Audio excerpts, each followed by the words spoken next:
Practical examinations और project assessments पर एक छोटा सा शॉर्ट वीडियो होगा जिस पर हम बात करेंगे जो भी प्रोसेसेस हैं कि एग्जामिनर्स को कैसे सेलेक्ट करना है, प्रैक्टिकल एग्जामिनेशन या प्रोजेक्ट असेसमेंट की डेट्स क्या रखनी है, वाइवा उसी के लिए पेपर कैसे बनना है, क्वेश्चंस कौन कौन पूछेगा, किस तरीके के क्वेश्चंस पूछे जा सकते हैं, असेसमेंट कैसे होगा, अवार्ड ऑफ मार्क्स कैसे होगा, फ्रैक्शनल मार्क्स दिए जाने हैं नहीं दिए जाने हैं, और अगर एग्जामिनेशन प्रोसेस में किसी तरीके की इरेगुलरिटी पाई जाती है तो ऐसे केसेस में क्या करना है, अवार्ड लिस्ट और उनकी कितनी कॉपीज निकलनी है, कॉपीज जो है उनको भेजना है, कहाँ भेजना है, कौन भेजेगा, इन सारे विषयों पर एक वीडियो है जो चीजों को आसान कर देगा।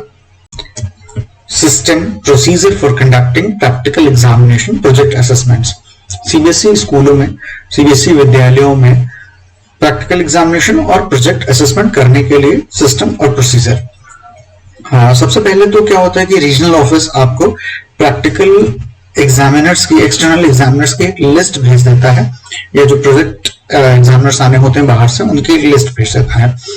अब क्या करना है कि जो इंटरनल एग्जामिनर्स आपने रिक्रूट किए हैं, आपके स्कूल के हैं, उनको एक्सटर्नल एग्जामिनर्स के साथ में बात करके एक कंसेंसस पर रीच होना होता है और उस हिसाब से डेट फिक्स की जाती है। इंटरनल एग्जामिनर और एक्सटर्नल एग्जामिनर दोनों मिलकर के एक प्रैक्टिकल एग्जामिनेशन या प्रोजेक्ट असेसमेंट की डेट फिक्स कर लेंगे।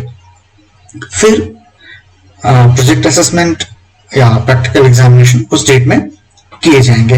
अब बात करते हैं प्रोजेक्ट असेसमेंट या प्रैक्टिकल एग्जामिनेशन में जो वाइवा वोसी होता है वो कैसे होता है, उसके क्वेश्चंस कौन पूछेगा। उसके क्वेश्चंस जो है वाइवा वोसी के क्वेश्चंस दोनों ही एग्जामिनर्स पूछ सकते हैं। ऐसा बाउंडेशन नहीं है कि केवल एक्सटर्नल एग्जामिनर ही क्वेश्चन पूछेगा।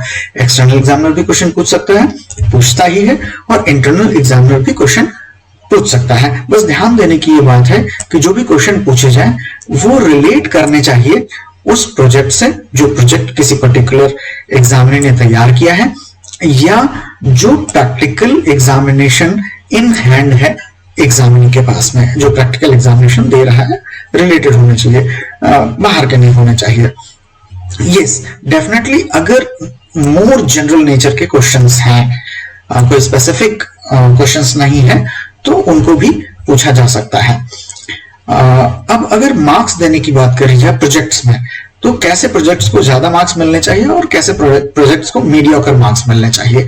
देखिए, सीधे सीधे कहते हैं कि जो प्रोजेक्ट्स रूटीन बेसिस पर बनाए जाते हैं या स्टीरियोटाइप्ड होते हैं, ऐसे नेचर के प्रोजेक्ट्स को मीडियोकर मार्क्स देने चाहिए, मध्यम मार्क्स देने चाहिए, बहुत अच्छे मार्क्स नहीं। लेकिन अगर किसी स्टूडेंट ने इन्वेस्टिगेटरी प्रोजेक्ट बनाया हुआ है, और स्पेशली वो प्रोजेक्ट्स जिनमें कंसिडरेबल अमाउंट ऑफ एफर्ट लगे हैं, जिनमें काफी मेहनत लगी है, ये एग्जामिनर्स प्रोजेक्ट को देख करके ही समझ जाते हैं कि ओरिजिनलिटी है या कॉपी पेस्ट किया गया है। तो जो प्रोजेक्ट्स ओरिजिनलिटी के आधार पर बनाए गए हैं उनको हमेशा अच्छे मार्क्स देने चाहिए, और जो रूटीन प्रोजेक्ट्स बनते रहते हैं उनको मीडियोकर मार्क्स दिए जाए।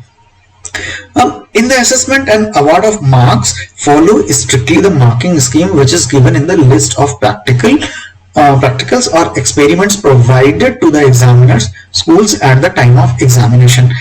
ऊपर तो होगी प्रोजेक्ट्स की बात, अब आते हैं प्रैक्टिकल एग्जामिनेशंस की बात करते हैं, एक्सपेरिमेंट्स की बात करते हैं। तो जो भी एक्सपेरिमेंट्स दिए जाते हैं लैब में करने के लिए, उनकी एक मार्किंग स्कीम तैयार की जाती है। एग्जामिनर्स को प्रैक्टिकल एग्जामिनेशंस के मार्क्स अवॉइड करते समय उस पर्टिकुलर मार्किंग स्कीम को ही फॉलो किया जाना चाहिए, उससे डिविएट नहीं करना चाहिए। And every effort should be made to reach the consensus. अब देखिए, जब भी मार्क्स दिए जाएं तो इंटरनल और एक्सटर्नल एग्जामिनर्स की कंसेंसस होनी चाहिए, दोनों की सहमति होनी चाहिए। ऐसा नहीं कि एक कुछ और कह रहा है, एक कुछ और कह रहा है।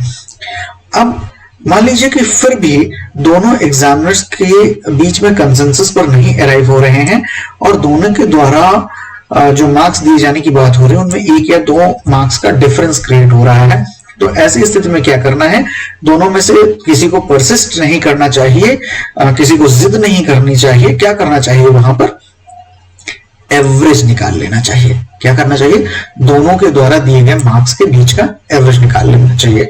कोई अगर 26 मार्क्स अवार्ड कर रहा है और कोई 24 मार्क्स अवार्ड कर रहा है, तो दोनों को ऐड करके 2 से डिवाइड कर दीजिए तो एवरेज निकल आ जाएगा, 25 आ जाएगा।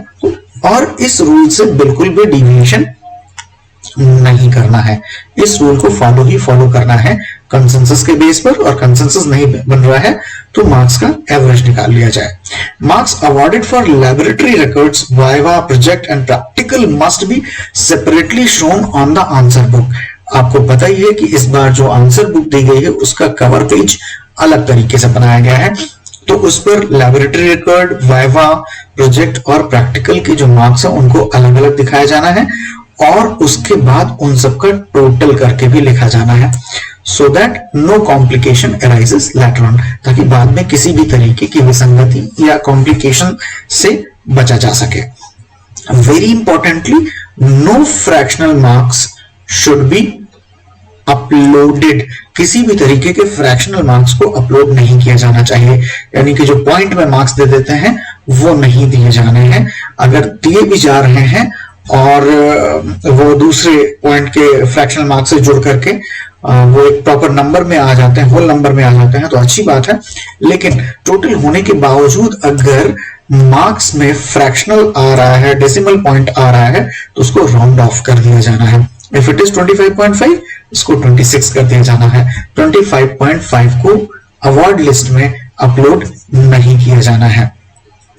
इफ इरेगुलरिटीज, अगर किसी तरीके की इरेगुलरिटीज ऑब्जर्व की जाती हैं by either of the examiner, दोनों में से इंटरनल एग्जामिनर या एक्सटर्नल एग्जामिनर के द्वारा किसी तरह की इरेगुलरिटी ऑब्जर्व की जाती है ड्यूरिंग प्रैक्टिकल एग्जामिनेशन या प्रोजेक्ट असेसमेंट, तो क्या करना है, इसको जो एग्जामिनर की रिपोर्ट जाती है बाद में रीजनल ऑफिस को असिस्टेंट सेक्रेटरी के नाम से, उस रिपोर्ट में कॉन्फिडेंशियल मेंशन करते हुए assistant secretary of the concern regional officer को प्रैक्टिकल या प्रोजेक्ट असेसमेंट के 3 दिन के अंदर भेज दिया जाना है। और आसानी की बात है, इस रिपोर्ट को ईमेल के द्वारा भी भेजा जा सकता है और स्पीड पोस्ट के द्वारा भी भेजा जा सकता है। तो बेटर है कि टेक्नोलॉजी का सहारा लें, पहले ईमेल कर दें और ईमेल के बाद फिर स्पीड पोस्ट कर दिया जाए। अब देखिए, marks of the practical examination project assessment shall be uploaded by the internal and external examiner together. ऐसा नहीं कि एक्सटर्नल ने इंटरनल को बोल दिया या इंटरनल ने एक्सटर्नल को बोल दिया, दोनों को मिल करके कंफर्मेशन के साथ में, पूरा करेक्शंस के साथ में, थोरोली चेक करने के बाद में जो सीबीएसई की वेबसाइट पर लिंक दी हुई होगी वहां पर अपलोड करना है immediately after the assessment is over. ये बहुत जरूरी है, वेट नहीं करना है कि आज कर लिए कल कर देंगे, ऐसा नहीं।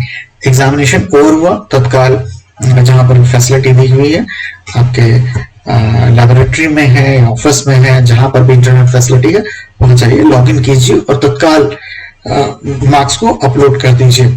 जिस डेट में एग्जामिनेशन हुआ है उसी डेट में, from the school where the practical examination has been conducted. जिस स्कूल में प्रैक्टिकल एग्जामिनेशन कंडक्ट किया गया है वहीं से उसी तारीख में इसको अपलोड कर दिया जाना चाहिए।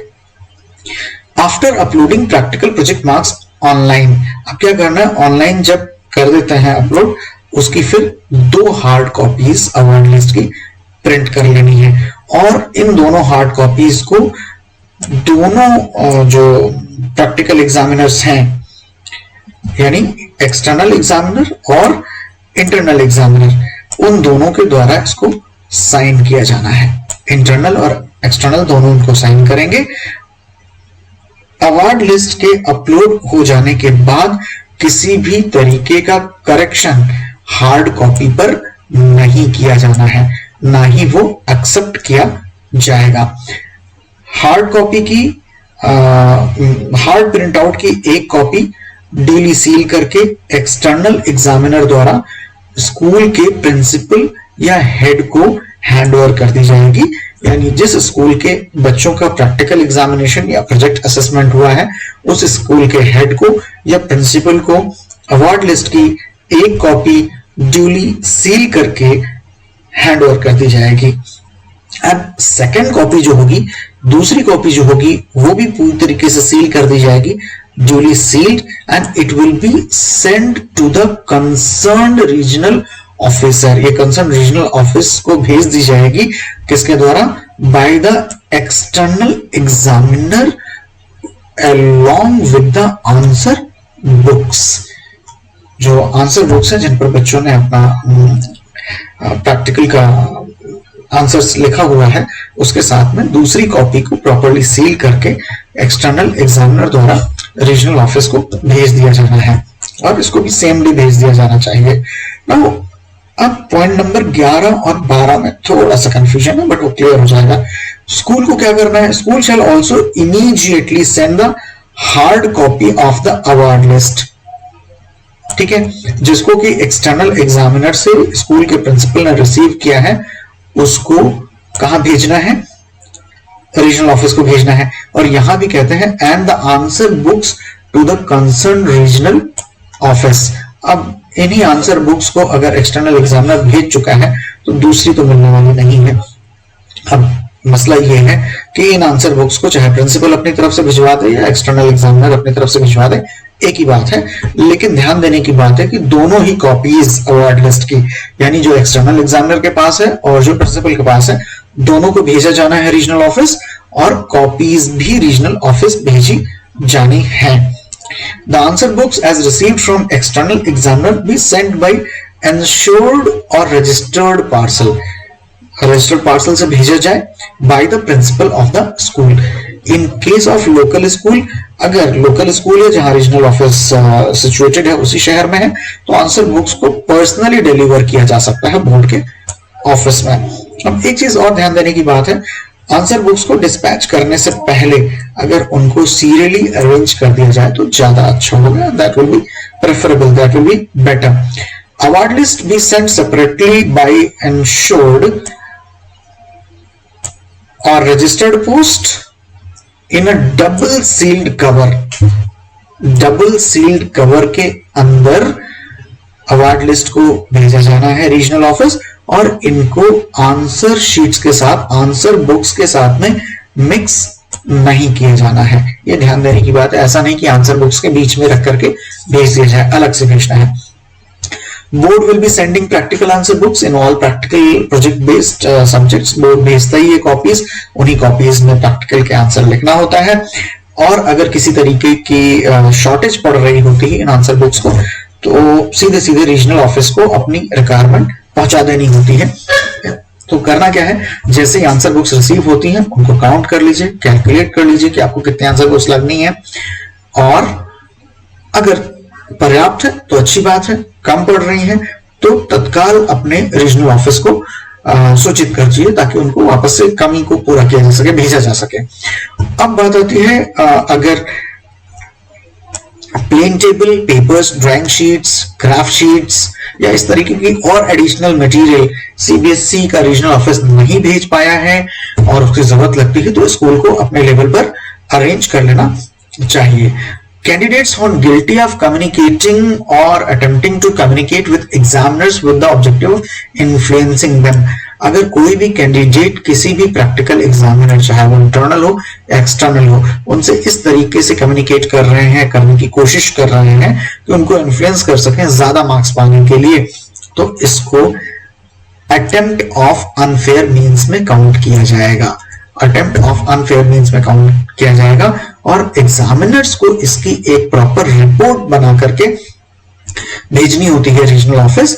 रिपोर्ट में फैक्ट्स, पेपर्स और विटनेसेस का मेंशन किया जाना होता है कि जिनके आधार पर ये साबित हो सके कि अटेम्प्ट टू अनफेयर मीन्स था। In case mistake is observed in carrying over the marks from answer book to award list, or in case marks differ in words and figure on the answer books, or posted against wrong roll numbers in the award list by the examiners, the deduction on account of mistakes committed will be made from the examiner concerned as per norms which may extend up to full amount. देखिए भाई, ये बड़ी जिम्मेदारी का काम है, इसमें गलती नहीं रहनी चाहिए। सीबीएसई कहता है कि अगर मार्क्स में किसी भी तरीके की डिस्क्रिपेंसी पाई जाती है, चाहे वो आंसर बुक्स में कुछ दिया हो और आपने अवार्ड लिस्ट में कुछ लिख दिया हो, अवार्ड लिस्ट में कुछ लिखा हो, अपलोड कुछ और कर दिया हो, या आंसर बुक के कवर पेज पर ही वर्ड्स में कुछ और लिखा हो, फिगर्स में कुछ और लिख दिया हो, या मार्क्स को रॉन्ग रोल नंबर पर अपडेट कर दिया हो, अपलोड कर दिया हो ऑन लिस्ट में, तो इसके लिए एग्जामिनर्स को ही जिम्मेदार ठहराया जाएगा। इसके लिए फाइनेंशियल डिडक्शंस बिल्कुल किए जाएंगे, किए जा सकते हैं, और दिस डिडक्शन में amount up to full amount, आपका दिन भर का जितना भी मेहनताना है वो पूरा डिडक्ट किया जा सकता है। तो फाइनेंशियल लॉसेस भी हैं, और मैं कहता हूं फाइनेंशियल लॉसेस की तो छोड़िए, जिम्मेदारी का काम है, बच्चों के भविष्य का काम है, इसको बहुत ध्यान से किए जाने की जरूरत है। And all instructions, provisions in regard with conduct of practical examination, project assessment must be followed and adhered strictly. जितना भी rules and regulations बताया है CBSE ने, उसको properly follow किया जाना है। Any deviation may lead to action against defaulting institution or examiner. कोई स्कूल गलत इन्फ्लुएंस कर रहा है, कोई एग्जामिनर गलत कर रहा है, तो एज पर एप्लीकेबल रूल्स के मुताबिक एक्शन लिया जा सकता है। तो हमें प्रैक्टिकल एग्जामिनेशंस को thoroughly, properly and with the spirit, with the integrity कराना है। इस वीडियो में हमने जाना कि सीबीएसई स्कूल्स में प्रैक्टिकल एग्जामिनेशंस और प्रोजेक्ट असेसमेंट्स कैसे करने हैं, उनके लिए क्वेश्चन पेपर्स कैसे बनाने हैं, सारे एग्जाम हो जाने के बाद में कॉपीज का क्या करना है, अवार्ड लिस्ट क्या क्या करना है। आगे और जानकारी के लिए देखते रहें, सुनते रहें संग्राम सिंह को, जुड़े रहें हमारे YouTube चैनल महासा के साथ। जय हिंद।